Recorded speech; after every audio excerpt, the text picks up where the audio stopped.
Hello दोस्तों, Shri Ram coaching classes Sanwaliya ji के YouTube channel Shri Ram classes में आपका स्वागत है।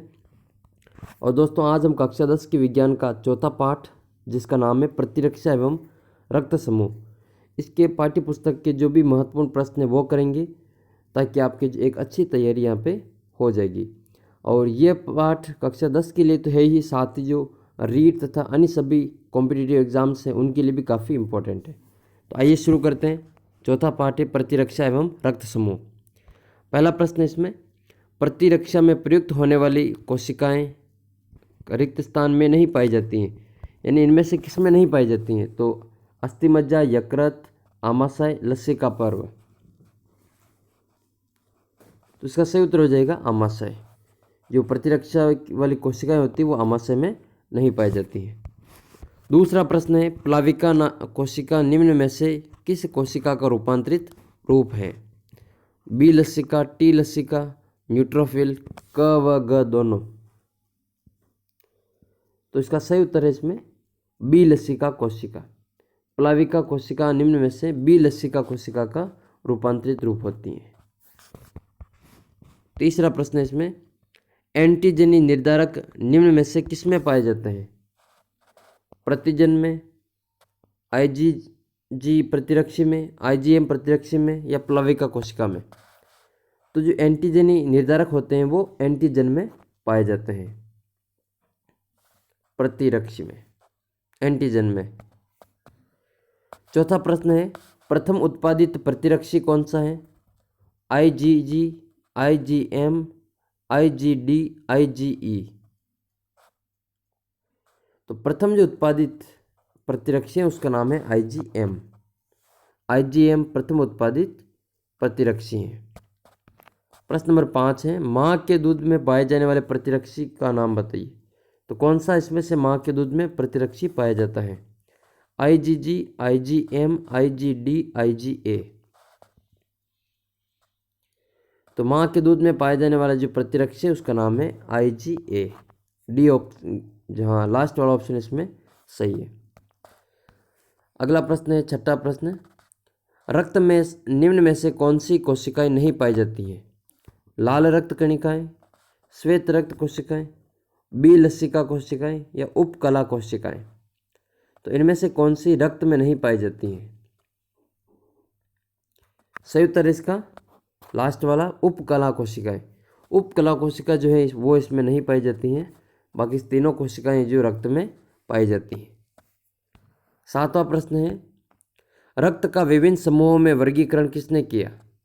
लुईस पास्चर ने, कार्ल लेंस्टीनर ने, रॉबर्ट कोच ने, एडवर्ड जेनर ने? तो इसका जो करेक्ट आंसर है वो है ख ऑप्शन इसका सही है। कार्ल लेंस्टीनर के द्वारा जो रक्त के समूह का वर्गीकरण किया था, उन्होंने तीन अक्षरों के आधार पर समूह बनाए थे, ए, बी और ओ के आधार पर। 4 ब्लड ग्रुप बनाए, ए बी और ओ। 8वां प्रश्न है, रक्त से संबंधित है ये भी, सर्वदाता रक्त समूह कौन सा है? यानी कि वह ब्लड ग्रुप जो सभी को अपना रक्त दे सकता है। ए बी, ओ और बी। तो करेक्ट आंसर इसका सर्वदाता जो समूह है वो होता है ओ। ग ऑप्शन इसका करेक्ट है। ओ रक्त समूह जो होते हैं वो सभी को अपना रक्त दे सकता है। नेक्स्ट है, गर्भ रक्ताणु कोरकता का प्रमुख कारण क्या है? जो गर्भ रक्ताणु कोरकता एक रोग होता है, उसका प्रमुख कारण क्या है? शिशु में रक्तदान, RH बेजोड़ता, ABO बेजोड़ता, क व ग दोनों? जो गर्भ रक्ताणु कोरकता रोग होता है इसका प्रमुख कारण है RH बेजोड़ता। ख ऑप्शन इसका जो सही उत्तर है। 10वां प्रश्न इसमें, समजीवी आदान में किसका उपयोग होता है? व्यक्ति के स्वयं के संग्रहित रक्त का, अन्य व्यक्ति के संग्रहित रक्त का, भेड़ के संग्रहित रक्त का, क व ख दोनों का? तो समजीवी आदान का मतलब होता है कि व्यक्ति के स्वयं के संग्रहित रक्त का जो उपयोग करना। क ऑप्शन इसका जो सही उत्तर है। प्रश्न नंबर 11, रक्तदान के दौरान बरती गई असावधानी से कौन सा रोग नहीं होता है? जो 3 तो रोग होते हैं लेकिन एक रोग नहीं होता है, वो हमें बताना है। तो रक्तदान के समय जो असावधानी रखते हैं उनसे कौन सा रोग नहीं होता है? हेपेटाइटिस बी, मलेरिया, रुधिर लवणता या क्रूएट, जो जिसको हम जैकब रोग भी कहते हैं। तो इनमें से जो असावधानी रखने पे नए रोग होते हैं वो है इसमें से मलेरिया। बाकी जो 3 रोग हैं, हेपेटाइटिस बी, रुधिर लवणता और जैकब रोग, ये तीनों जो असावधानी से रोग हो जाते हैं। प्रश्न नंबर 12 है इसमें, निम्न में से कौन सा रक्त समूह विकल्पियों के समयुग्मजी अप्रभावी क्रिया का परिणाम है? रुधिर वर्ग ए, रुधिर वर्ग बी, रुधिर वर्ग ओ, रुधिर वर्ग ए बी। तो इसमें पूछा है कि रक्त समूह की विकल्पियों का समयुग्मजी अप्रभावी क्रिया का परिणाम, तो वो है ब्लड ग्रुप ओ। क ऑप्शन इसका करेक्ट है, ओ ब्लड ग्रुप। 13वां प्रश्न है इसमें, कौन सा रुधिर वर्ग की आनुवंशिकता का अनुप्रयोग नहीं है? इनमें से कौन सा है जो रुधिर वर्ग की आनुवंशिकता का अनुप्रयोग नहीं है, महत्व नहीं है आनुवंशिकता का? तो क है हीमोफीलिया का इलाज, मलेरिया का इलाज, डेंगू का इलाज, क व ख दोनों। तो क और ख दोनों है जो इसमें गलत हो गए हैं, ये नहीं है इसमें। बाकी आनुवंशिकता के द्वारा है जो मलेरिया के हीमोफीलिया का रोग का इलाज किया जाता है। फिर प्रश्न इसमें 14वां प्रश्न, भारत में अंगदान दिवस कब मनाया जाता है? 13 सितंबर को, 13 अगस्त को, 13 जून को, 13 मई को। तो प्रतिवर्ष भारत में जो अंगदान दिवस मनाया जाता है वो 13 अगस्त को मनाया जाता है। ख ऑप्शन इसका जो सही हो जाएगा, 13 अगस्त। प्रश्न नंबर 15 है इसमें,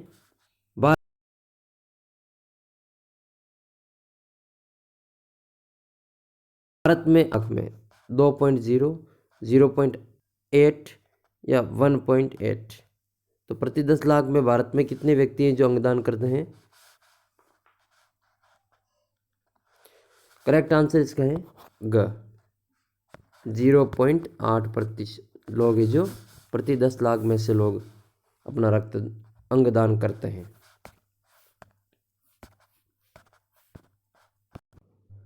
तो ये तो हमने केवल ऑब्जेक्टिव प्रश्न पढ़े। अब हम पढ़ेंगे इसमें अति लघुतरात्मक प्रश्न, जो 1 लाइनर क्वेश्चन है वो वाले सारे। इससे पहले मैंने पाठ 3 तक, पाठ 1 भोजन एवं मानव स्वास्थ्य, पाठ 2 मानव तंत्र और पाठ 3 आनुवंशिकी वाला पाठ अपलोड कर रखा है। चैनल पर जाकर वो आप अपना पाठ चेक कर सकते हैं, और साथ ही में गणित के वीडियो भी अपलोड करने वाला हूँ, तो आप चैनल को सब्सक्राइब कर लें। प्रश्न नंबर 16 है इसमें, मनुष्य में कितने प्रकार की प्रतिरक्षी विधियां पाई जाती हैं? तो मनुष्य में 2 प्रकार की प्रतिरक्षी विधियां पाई जाती हैं। एक तो है स्वाभाविक प्रतिरक्षी विधि और एक है उपार्जित प्रतिरक्षा विधि। फिर प्रतिरक्षी कितने प्रकार के होते हैं? प्रतिरक्षी कितने प्रकार के होते हैं?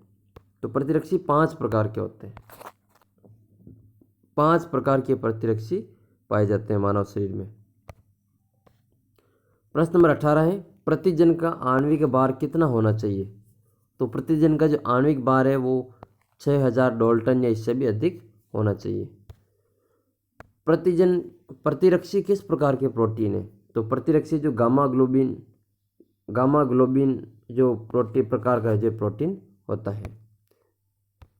प्रश्न नंबर 20 है, कौन सा प्रतिरक्षी आंवल को पार कर भ्रूण में पहुंच सकता है?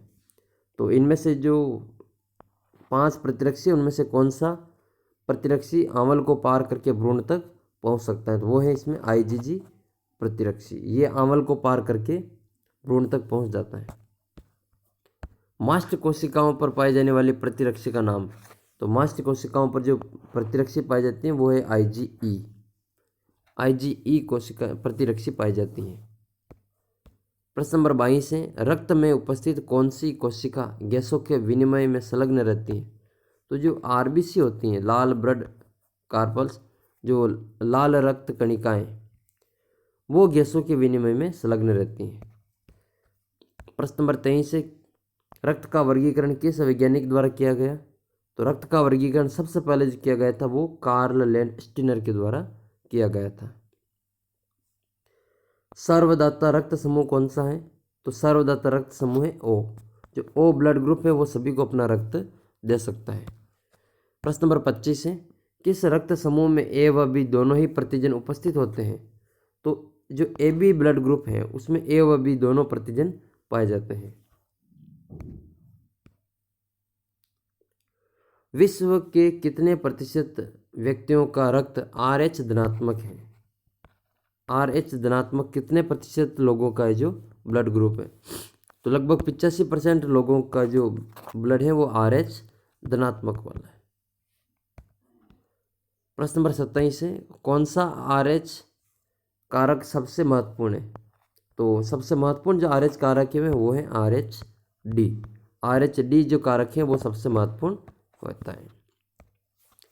28वां प्रश्न है, प्रथम रक्तदान किसके द्वारा संपादित किया गया? तो सबसे पहले रक्तदान जो किया गया था वो जीन बेनिस्ट डेनिस के द्वारा जो किया गया था। जीन डेनिस के द्वारा जो किया गया था, डॉक्टर जीन डेनिस के द्वारा। प्रश्न नंबर है 29, समजात आदान का क्या अर्थ है? तो समजात आदान क्या होता है? जिसमें व्यक्ति अन्य व्यक्तियों से संग्रहित रक्त का उपयोग करता है, जैसे दूसरों के ब्लड का जो उपयोग करता है उसको हम समजात आदान कहते हैं। रुधिर वर्ग को नियंत्रित करने वाले विकल्पियों के नाम। तो रुधिर वर्ग के 3 विकल्प होते हैं। एक तो होता है IA, IB या IO, या फिर इसको IO को II से भी लिखा जाता है। तो ये 3 है जो उसमें नियंत्रित करने वाले विकल्प होते हैं। भारत में अंगदान दिवस कब मनाया जाता है? तो प्रतिवर्ष 13 अगस्त को अंगदान दिवस मनाया जाता है। अगला प्रश्न है, हाल ही में देहदान करने वाले 2 व्यक्तियों के नाम लिखिए। तो डॉक्टर विष्णु प्रभाकर और श्री ज्योति बसु, जो पश्चिम बंगाल के मुख्यमंत्री रहे ज्योति बसु, उन्होंने जो अभी हाल ही में जो देहदान करने की घोषणा की है। तो ये हमने अति लघुतरात्मक प्रश्न पढ़े थे, 1 लाइनर। अब इससे थोड़े बड़े प्रश्न पढ़ेंगे, लघुतरात्मक प्रश्न। पहला प्रश्न है इसमें 33वां प्रश्न है, प्रतिरक्षी को परिभाषित करें। तो शरीर में एंटीजन के प्रवेश होने पर इसे एंटीजन के विरुद्ध शरीर को बी लिम्फोसाइट कोशिकाओं द्वारा स्रावित जो ग्लाइकोप्रोटीन पदार्थ होता है प्रतिरक्षी, या फिर जिसको एंटीबॉडी कहा जाता है। यानी कि शरीर में एंटीजन के प्रवेश होने पर जो एंटीजन के विरुद्ध बी लिम्फोसाइट कोशिकाओं के द्वारा स्रावित जो ग्लाइकोप्रोटीन पदार्थ होता है, उसी ग्लाइकोप्रोटीन पदार्थ को प्रतिरक्षी या एंटीबॉडी कहा जाता है। प्रतिरक्षी को इम्यूनोग्लोबिन यानी कि संक्षिप्त में इसको IG से भी लिखा जाता है। ये प्लाज्मा कोशिकाओं द्वारा निर्मित गामा ग्लोबिन प्रोटीन है और जो कि प्राणियों के रक्त तथा अन्य तरल पदार्थों में पाए जाते हैं। नेक्स्ट है, एंटीजनी निर्धारक क्या होते हैं? तो प्रतिजन संपूर्ण अणु के रूप में प्रतिरक्षी से प्रतिक्रिया नहीं करता है, बल्कि जो इसके कुछ विशिष्ट अंश होते हैं उनके द्वारा ही प्रतिरक्षी से जुड़ते हैं, और इन अंशों को एंटीजनी निर्धारक कहा जाता है। प्रोटीन में करीब 8 या 6 जो एमिनो अम्ल की एक श्रृंखला एंटीजनी निर्धारक के रूप में काम करती हैं।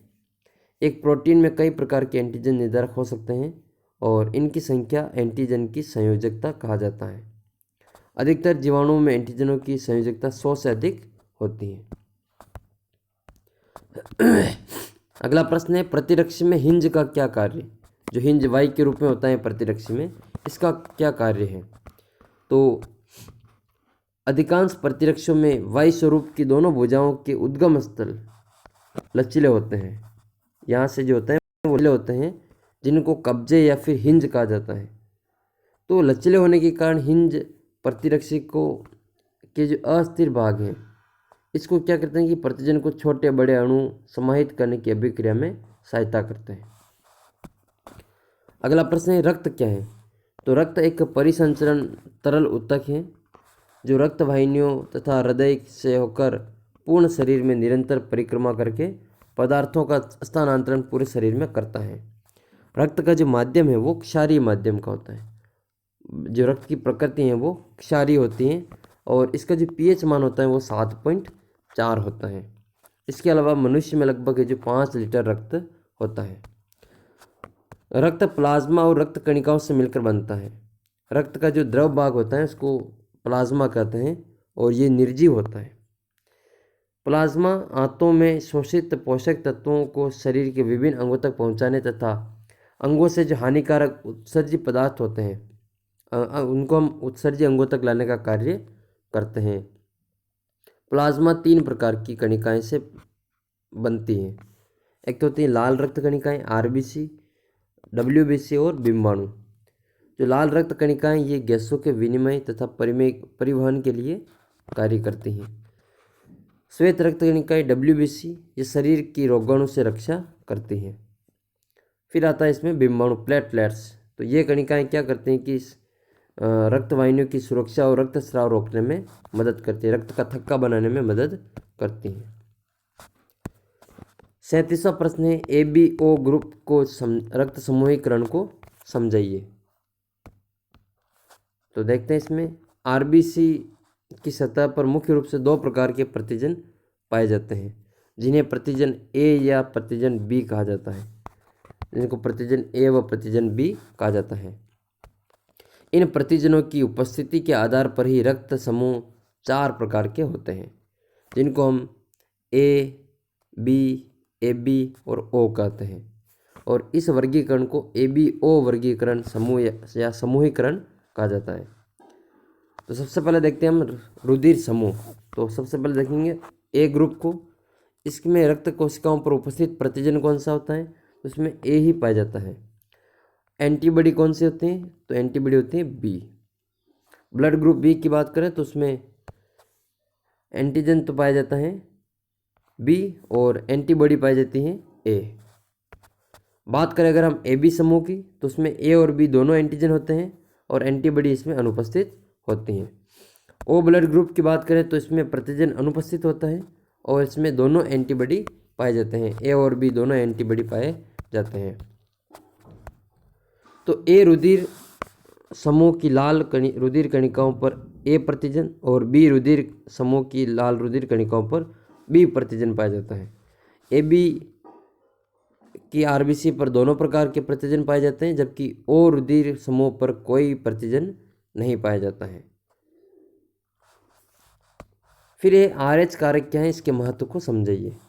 तो RH कारक क्या होता है कि RH कारक लैंडस्टीनर और विनर ने मक्काकारिसस नामक बंदर में आरबीसी में एक अन्य प्रकार के कारक का पता लगाया था जिसको कि उन्होंने RH कारक नाम दिया था और इसको RH संकेत के द्वारा प्रयोग किया जाता है क्योंकि ये रेसिस शब्द को दर्शाने के लिए किया जाता है। जिन व्यक्तियों में यह कारक पाया जाता है उन्हें RH धनात्मक से दर्शाते हैं। लगभग 85% विश्व में ऐसे हैं जिनमें ये धनात्मक ये पाया जाता है और जिनमें ये RH कारक नहीं पाया जाता है उनको हम RH नेगेटिव के द्वारा दर्शाते हैं। लगभग 15% लोग ऐसे हैं जिनमें ये नहीं पाया जाता है। फिर RH कारक का महत्व। तो RH कारक का महत्व में RH व्यक्ति में RH एंटीजन का अभाव होता है लेकिन उसके रुधिर में जो RH एंटीजन प्रवेश करवा दिए जाने पर इसके कारक के प्रतिरोध में एंटीबॉडी का बनना प्रारंभ हो जाता है जो रुधिर समूहन की क्रिया का कारण बनता है। RH कारक के कारण कई बार जन्म के समय बच्चे की मृत्यु भी हो जाती है। रुधिर समूहन के कारण भ्रूण की आरबीसी में हीमोलाइसिस द्वारा क्षति होती है। इसके फलस्वरूप जो गर्भ रक्ताणु कोरकता जिसको अंग्रेजी में जो एरिथ्रोब्लास्टोसिस फिटेलिस नाम रोग से जाना जाता है और इसके कारण जो शिशु की मृत्यु हो जाती है। 39वां प्रश्न इसमें रक्तदान क्या है समझाइए। तो रक्तदान एक ऐसी प्रक्रिया होती है, विधि होती है जिसमें एक व्यक्ति का ब्लड दूसरे व्यक्ति को स्थानांतरित किया जाता है। ब्लड यानी कि जिसमें रक्त के उत्पाद प्लेटलेट्स प्लाज्मा आदि का स्थानांतरण किया जाता है। अभी हाल ही में कोविड का प्रकोप है तो उसमें प्लाज्मा का डोनेट किया जा रहा है। जो कोरोना पॉजिटिव आए हैं और ठीक हो गए हैं वो अपनी प्लाज्मा का डोनेट कर सकते हैं और 2 व्यक्तियों की जान बचा सकते हैं। तो सबसे पहले फ्रांस के वैज्ञानिक जीन डेनिस के द्वारा जो 15 जून 1667 को रक्तदान किया गया था। उन्होंने 15 वर्षीय एक बालक में एक भेड़ का रक्तदान करवा दिया था। सबसे पहले उन्होंने 15 वर्षीय बालक में भेड़ के रक्त का रक्तदान करवाया था। लेकिन उससे क्या हुआ कि 10 वर्ष के बाद पशुओं से मानव में रक्तदान पर रोक लगा ली। तो निम्नलिखित परिस्थितियों में रक्तदान किया जा सकता है। पहला, इसमें दुर्घटना के तहत लगी चोट और अत्यधिक रक्तस्राव होने पर रक्तदान कर सकते हैं। शरीर में गंभीर रक्तहीनता होने पर रक्तदान कर सकते हैं। इसके अलावा विषाणु की कमी हो जाती है, प्लेटलेट्स की अगर कमी हो जाती है शरीर में, तो भी रक्तदान किया जा सकता है। हीमोफीलिया के जो रोग होते हैं उनसे संबंधित रोगियों में रक्तदान कर सकते हैं। शल्य क्रिया के दौरान भी रक्तदान किया जा सकता है। इसके अलावा दात्र कोशिका अरक्तता के रोगियों को भी रक्तदान किया जा सकता है। रक्तदान से व्यक्तियों तथा रोगियों को नया जीवन दिया जा सकता है, अतः रक्तदान हमारे लिए काफ़ी महत्वपूर्ण है। फिर रक्तदान के दौरान बरती जाने वाली सावधानियाँ कौन कौन सी हैं? तो पहली सावधानी है, रोगी व रक्त देने वाले व्यक्ति अर्थात दोनों दाता और ग्राही दोनों की जो ABO प्रतिजन है उनका मिलान करना चाहिए। सेकंड है, दाता के रक्त में कोई भी प्रकार की गड़बड़ नहीं हो, इसकी जांच हमें पहले से ही कर लेनी चाहिए। सेकंड है, दोनों के रक्त में RH कारक का मिलान भी कर लेना चाहिए, विशेष रूप से जो RHD है उसका मिलान तो करना ही चाहिए। फिर ये संग्रहित रक्त में की जो वांछित प्रक्रिया पूर्ण करने के बाद उसको प्रशिक्षित ब्लड बैंक में भंडारण करना चाहिए और किसी भी स्थिति में संग्रहित रक्त को संदूषण से बचाए रखना चाहिए। संग्रहण व आदान आवश्यक रूप से चिकित्सक की उपस्थिति में ही करवाना चाहिए। प्रश्न नंबर 41 है, अंगदान की आवश्यकता को समझाइए। तो अंगदान किसी द्वारा अन्य व्यक्ति की कोई ऊतक या अंगदान करना अंगदान कहलाता है। ऑर्गन डोनेशन कहते हैं उसको। दाता द्वारा दिया गया अंग ग्राही के शरीर में प्रत्यारोपित किया जाता है और अंगदान के द्वारा दूसरे व्यक्ति की जिंदगी को न केवल बचाया जा सकता है बल्कि उसके जीवन को खुशहाल भी बनाया जा सकता है। एक मृतदेह से करीब 50 जरूरतमंद लोगों की मदद कर सकते हैं। तो धन्यवाद दोस्तों, इसमें हमने प्रश्न नंबर 41 तक के प्रश्न किए हैं। इसमें निबंधात्मक प्रश्न नहीं करवा रहे हैं, मेरे गले में थोड़ी प्रॉब्लम है, इस कारण है। जो आगे के प्रश्न अब नेक्स्ट पार्ट पढ़ेंगे हम, 5वां पार्ट। तो आप चैनल को सब्सक्राइब कर लें। कल हम जो 5वां पार्ट पढ़ेंगे, दैनिक जीवन में रसायन का उपयोग, और धीरे धीरे मैं सारे पाठ अपलोड कर रहा हूँ। कक्षा 6 से 10 की विज्ञान के तथा साथ ही में गणित के वीडियो भी जल्दी शुरू करने वाला हूँ, तो आप चैनल को सब्सक्राइब कर लें। मिलते हैं एक नए वीडियो में, तब तक जय हिंद जय भारत।